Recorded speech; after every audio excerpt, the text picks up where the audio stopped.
اعوذ باللہ من الشیطان الرجیم بسم اللہ الرحمن الرحیم رب اشرح لی صدری ویسر لی امری واحلل عقدۃ من لسانی یفقہوا قولی۔ بکھرے موتی دوسرا حصہ۔ ٹی وی پر کرکٹ کا کھیل دیکھنا نامناسب ہے۔ یہ مضمون ضرور پڑھیں، سورہ لقمان میں آیت نمبر 6۔ اس سے مراد گانا بجانا، اس کا ساز و سامان اور آلات ساز و موسیقی اور ہر وہ چیز جو انسان کو خیر اور معروف سے غافل کر دے۔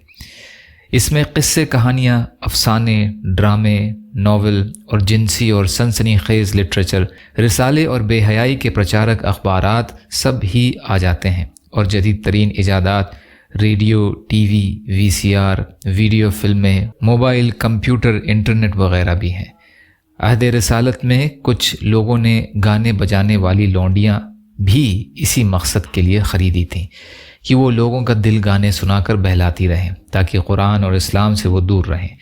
اس اعتبار سے اس میں گانے والی بھی آ جاتی ہیں جو آج کل فنکار، فلمی ستارے اور ثقافتی سفیر اور پتہ نہیں کیسے کیسے مہذب، خوشنما اور دل فریب ناموں سے پکاری جاتی ہیں۔ اور اس لو الحدیث میں کرکٹ کا کھیل بھی آ گیا، یا کرکٹ کا ٹی وی پر دیکھنا ہو یا ریڈیو پر سننا ہو، کیونکہ یہ چیز بھی انسانوں کو خیر اور معروف سے غافل کر دیتی ہے۔ اسلام میں سادگی اختیار کرنے کی ترغیب و تلقین ہے۔ وما انا من المتکلفین، پارہ 23 آیت نمبر 86۔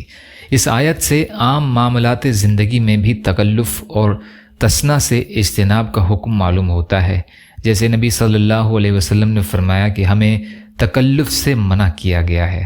صحیح بخاری کی روایت ہے یہ۔ حضرت سلمان رضی اللہ عنہ کہتے ہیں کہ ہمیں رسول اللہ صلی اللہ علیہ وسلم نے مہمان کے لیے تکلف کرنے سے منع فرمایا ہے۔ جامع صغیر کی روایت ہے یہ۔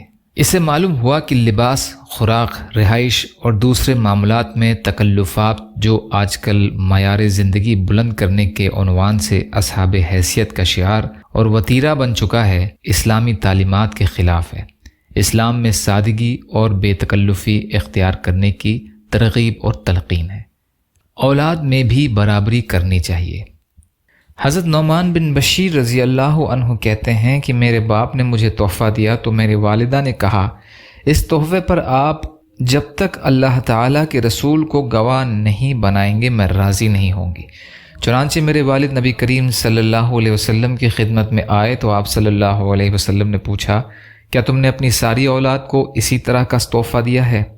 انہوں نے نہیں میں جواب دیا تو آپ صلی اللہ علیہ وسلم نے فرمایا، اللہ سے ڈرو اور اولاد کے درمیان انصاف کرو، اور فرمایا کہ میں ظلم پر گواہ نہیں بنوں گا۔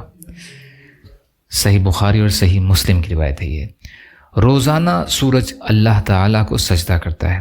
صحیح بخاری میں ہے کہ حضرت ابو ذر رضی اللہ عنہ کہتے ہیں کہ میں سورج چھپنے کے وقت رسول اللہ صلی اللہ علیہ وسلم کی مسجد میں تھا۔ آپ صلی اللہ علیہ وسلم نے مجھ سے فرمایا، جانتے ہو یہ سورج کہاں چھپتا ہے؟ میں نے کہا، اللہ تعالیٰ اور اس کا رسول ہی خوب جانتے ہیں۔ آپ صلی اللہ علیہ وسلم نے فرمایا، وہ عرش تلے جا کر اللہ تعالیٰ کو سجدہ کرتا ہے۔ آپ صلی اللہ علیہ وسلم نے فرمایا، اس کی قرارگاہ عرش کے نیچے ہے، وہ اللہ سے واپس ہونے کی اجازت طلب کرتا ہے اور اسے اجازت دی جاتی ہے، یعنی اس سے کہا جاتا ہے کہ جہاں سے آیا تھا وہیں لوٹ جا، تو وہ اپنے نکلنے کی جگہ سے نکلتا ہے۔ بخاری شریف کی روایت ہے یہ۔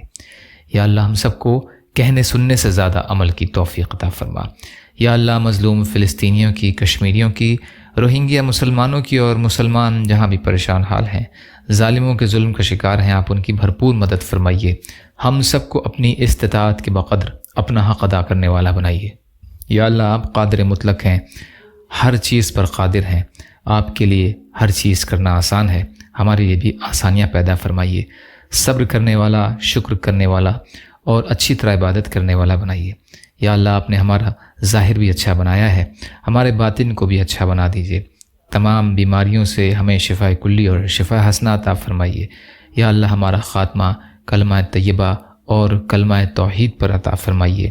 جو مانگا وہ بھی عطا کر دیجیے، جو مانگنے سے رہ گئے وہ بھی عطا فرما دیجیے۔ اللہم لا تسلط علینا من لا یرحمنا ولا یخافک فینا۔ ربنا تقبل منا انک انت السمیع العلیم برحمتک یا ارحم الراحمین۔ لا الہ الا اللہ محمد رسول اللہ۔ السلام علیکم۔